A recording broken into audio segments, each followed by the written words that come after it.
माशाअल्लाह ला हौल वला कुव्वता इल्ला बिल्लाहिल अलील अज़ीम। हस्बुनल्लाह निअमल वकील निअमल मौला निअमन नसीर। अऊज़ु बिल्लाहि मिनश शैतानिर रजीम। बिस्मिल्लाहिर रहमानिर रहीम। अल्लाहुम्मा कुल्लि वलियकल हुज्जत इब्निल हसन सलवातुका अलैहि व अला आबाइहि फी हादिहिस साअति व फी कुल्लि साअ वलियन व हाफिज़न व क़ाइदन व नासिरा व दलीलन ऐन हत्ता तुस्किनहु अर्ज़का तौआ व तुमत्तिअहु फ़ीहा तवीला। अल्लाहुम्मा सल्लि अला मुहम्मदिन व आलि मुहम्मद व अज्जिल फरजहुम। बिस्मिल्लाहिर्रहमानिर्रहीम। अल्लाहुम्मा अखरिजनी मिन ज़ुलुमातिल वहम व अकरिमनी बिनूरिल फ़हम। अल्लाहुम्मा अफ्तह अलैना अब्वाब रहमतिक वंसुर अलैना खज़ाइन उलूमिक बिरहमतिक या अरहमर राहिमीन। रब्बि इश्रह ली सदरी व यस्सिर ली अमरी वहलुल उक़दतम मिन लिसानी यफ़क़हू क़ौली। या रब्ब ज़हरा बिहक़्क़ि ज़हरा इस्फ़ सद्र ज़हरा बिजुहूरिल हुज्जा। अल्लाहुम्मा सल्लि अला मुहम्मद व आलि मुहम्मद व अज्जिल फरजहुम। मुंतज़रान इमाम ज़माना अज्जलल्लाहु ताला फरजहु शरीफ सलामुन अलैकुम व रहमतुल्लाहि व बरकातुहू। खुदा સર્વોને સલામત રાખે અને પરવરદિગાર આલમ આપણને એનો શુક્ર અને જિક્ર કરવાની તૌફીક આપે। તમામ તારીફ હમદો સતાઈસને લાયક વહદહુ લા શરીક છે। અઝીઝો, આજના જમાનામાં ઇંગ્લિશ દવાઓ અને ઇન્જેક્શનોનો એટલો બહોળો પ્રચાર થયો છે અને લોકો એટલી બધી દવાઓ લઈ રહ્યા છે અને તે છતાં આપણે જોઈ રહ્યા છીએ કે બીમારીઓ વધી રહી છે। એનું એક કારણ અનિયમિત જીવન છે। આપણે કુદરતની જે નેમતો છે અઝીઝો, એનો સહી ઉપયોગ કરીએ તો ઘણી બધી દવાઓની જરૂરત જ ન પડે અને ઘણી બધી બીમારીઓથી આપણે બચી જઈએ।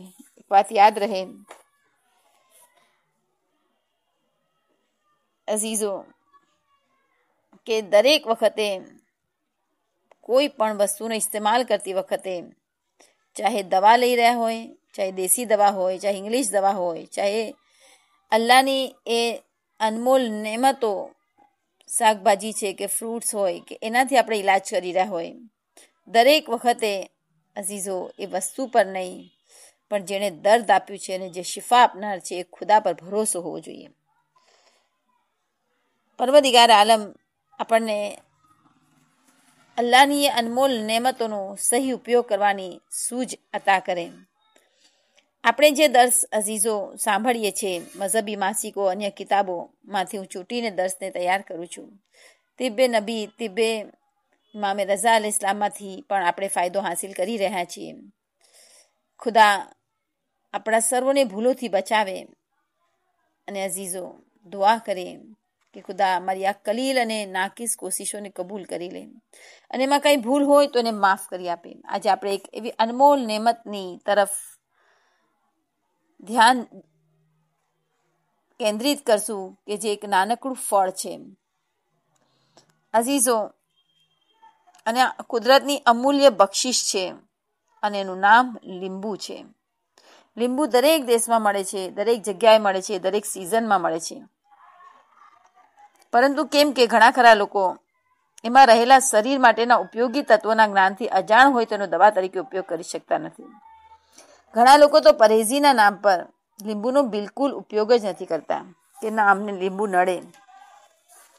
અઝીઝો, ઘણા ખરા લોકો એમાં જે તત્વો છે એનાથી અજાણ છે, એની મારફત નથી રાખતા।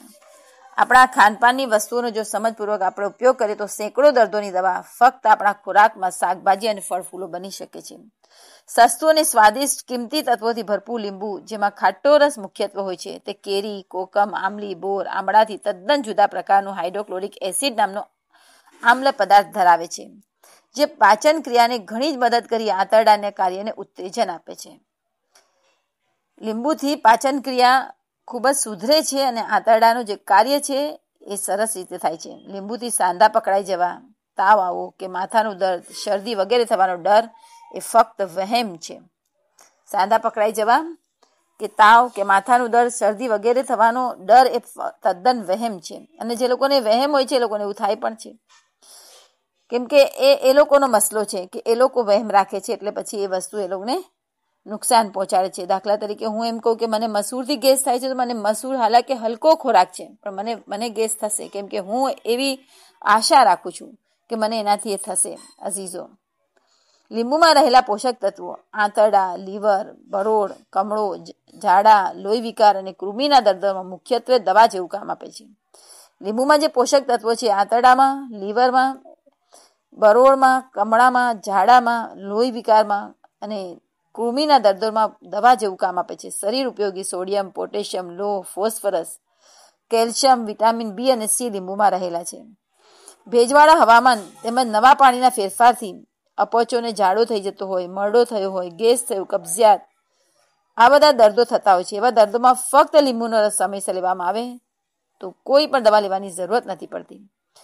દાંતમાં થતો પાયોરિયા, ચિકાસ, દુર્ગંધ, પીળાશ, રસી થવી, મોઢાના ચાંદા એ દર્દો આંતરડાના બગાડના કારણે થાય છે.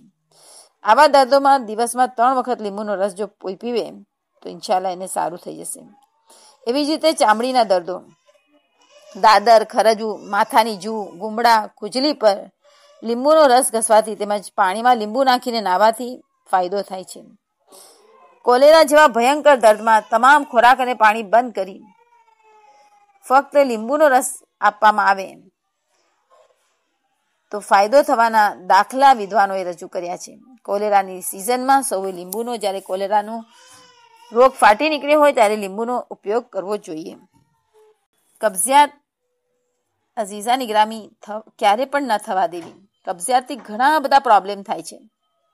હવે કબજિયાત જે છે આજના માનવીનો મશહૂર દુશ્મન છે. સવારે 1 ગ્લાસમાં થોડું ગરમ પાણી નાખી 1 લીંબુનો રસ મેળવી પીવાથી કબજિયાતમાં ફાયદો થઈ જાય છે. મલેરિયા તાવના દર્દીને તમામ ખોરાક બંધ કરીને લીંબુનો રસ અને મધ દર 2 કલાકે આપે તો એને તાવ પણ ઉતરી જશે અને ઉલટીમાં પણ રાહત થાય છે. નાના મોટા બાળકોને આંતરડાની ખરાબી તેમજ મીઠી વસ્તુના સેવનથી જે કૃમિ પેદા થાય છે એના કારણે અનેક દર્દો જન્મે છે. લીંબુનો રસ એ ફરિયાદ દૂર કરે છે અને કૃમિનો નાશ કરી આંતરડાની પાચન ક્રિયાને મદદરૂપ બને છે. એવી જ રીતે ગેસ અને અજીર્ણના દર્દીને, જેને ખૂબ ગેસ થતો હોય, લીંબુનો રસ, અદરકનો રસ 1 ચમચો, 1 લીંબુનો રસ અને થોડું મધ મેળવી જમ્યા બાદ આપવાથી રાહત મળે છે. આંખોની ગરમી, ખીલમાં ગરમ પાણીમાં થોડા લીંબુના રસના ટીપા મેળવી ઠંડુ કરી એને ગાળીને પછી આંખો ધોવાથી અને મોઢું ધોવાથી ફરિયાદમાં મુક્તિ મળે છે. લીંબુના શરબતથી પિત્ત, બદહજમી, તરસ, ઉલટી, કબજિયાત, ગરમી, લોહી વિકાર, અરુચિ દૂર થાય છે. લીંબુની મોસમમાં દરરોજ તાજા લીંબુ જરૂર ખાવા જોઈએ. એનાથી ઘણો ફાયદો થાય છે. આમ લીંબુ પાચક છે. કફ, કૃમિ, વાયુ, સૂળ, ઉલટી, કોલેરા, ગેસ, મોઢાના ચાંદા, પેટ દર્દ, પાયોરિયા અને કબજિયાતમાં સમયસર લેવામાં આવે તો આવા અનેક રોગોમાં દર્દ દવાનું કામ આપે છે. વૈજ્ઞાનિક નિષ્ણાંતોએ લીંબુના અનેક ગુણોની શોધ કરી છે. લીંબુ જખમોને ઠીક કરે છે, વહેતા લોહીને બંધ કરી શકે છે, ભૂખ્યા સૈનિકોને ચેતન અર્પે છે અને મરેલી માછલીઓને સડતા બચાવે છે. કેટલાક નિષ્ણાંતો તો એટલે સુધી કહે છે કે લીંબુથી એટમ બોમ્બના સામે પણ રક્ષણ મેળવી શકાય છે. કહેવાય છે કે લીંબુ સૌ પ્રથમ બર્મામાં પેદા થયું, ત્યાંથી મધ્ય પૂર્વના દેશોમાં ગયું, ખ્રિસ્તીઓ તેને યુરોપ લઈ ગયા, કોલંબસ તેના બીજ અમેરિકા લઈ ગયો અને આમ આજે લીંબુની પેદાશ આખી દુનિયામાં થાય છે. જેમ જેમ સમય પલટાતો ગયો તેમ તેમ લીંબુનું ઉત્પાદન અને ઉપયોગ વધતો ગયો. લીંબુના ગુણોની એક શોધ આ છે કે લીંબુનો રસ ઇન્સાની ખૂનની ગરજ સારે છે. અગર લીંબુના કેટલાક ટીપા કેળા યા સફરજન પર અથવા કોઈ એક ફળ પર નાખવામાં આવે તો જલ્દી ખરાબ નથી થતા. હંગરીના વૈજ્ઞાનિક ડોક્ટર ગ્યોર્ગીનું કહેવું છે કે લીંબુનો રસ ફળોને કાળા નથી પડવા દેતું. એનું કહેવું છે કે આજથી 150 વર્ષ પહેલા બ્રિટનની નેવી સેનામાં ખુજલીની બીમારી ફેલાઈ ગઈ. સૈનિકોને લીંબુનો રસ પીવડાવવામાં આવતા બધાની આ બીમારી દૂર થઈ ગઈ. લીંબુનો રસ મગજમાં લોહી અને શરીરમાંના કોઈ પણ જગ્યાના વહેતા લોહી માટે ખૂબ જ ફાયદાકારક સાબિત થયો હતો. પાણીમાં લીંબુ નીચોવીને પીવાની ટેવ શરીરને સ્ફૂર્તિ અને દિમાગને મગજને તાજગી બક્ષે છે. તાજેતરમાં એક લેટેસ્ટ રિસર્ચ બતાવે છે કે લીંબુ એક્સરેથી થતા નુકસાનથી બચાવી શકે છે. લીંબુ આપણે કાપી અને એના ઉપર ખાંડ ભભરાવીને ચૂસવાથી અન્ન વિકારથી જે ઉલટી થતી હોય તો ઉલટી મટી જાય છે. એવી રીતે લીંબુ કાપીને તેના ઉપર સૂંઠ અને મીઠું નાખીને ગરમ કરી અને ચૂસવાથી અજીર્ણની ઉલટી મટે છે અને ખાટા ઓડકાર આવતા હોય તો એ પણ સારું થઈ જાય છે. ઉલટીની વાત થઈ રહી છે તો એક બહુ ઇઝી ઇલાજ ઉલટી બંધ કરવા માટે થોડું પાણી ગરમ કરી અંદર 10 ટીપા મધના નાખીને પીવું. ઇન્શાલ્લાહ ઉલટીમાં રાહત થઈ જશે. આજે સૌથી મોટો પ્રોબ્લેમ જાડાપણું છે, ઓબેસિટી. લોકોના શરીરનું વજન વધી રહ્યું છે. આવા વખતે આપણે જોઈએ કે લીંબુ શું કામ આપી શકે છે. એક પાકા લીંબુના રસમાં મધ મેળવીને ચાટવાથી જાડાપણું મટે છે. એવી જ રીતે પાકા લીંબુનો રસ અને મધ લઈને સેજ ગરમ પાણીમાં મેળવી જમ્યા બાદ તરત પીવાથી 1-2 મહિનામાં જાડાપણું મટે છે. ત્રીજો નુસ્ખો છે કે તુલસીના પાન એકલા કે છાશમાં ખાવાથી વજન ઘટે છે. એટલે આમાં લીંબુની વાત નથી, પણ તુલસીના પાન અગર કોઈ ખાય એકલા અથવા છાશમાં નાખીને ખાય તો એનું વજન ઘટશે અને શરીરમાંથી ચરબી ઓછી થશે અને શરીર સપ્રમાણ બને છે.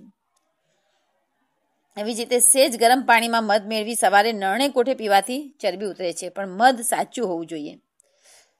અગર જો સાચું મધ હશે તો કીવા પણ જાડા હશે, એ લોકોની ચરબી ઓગળી જશે. એવી રીતે આપણે જોઈએ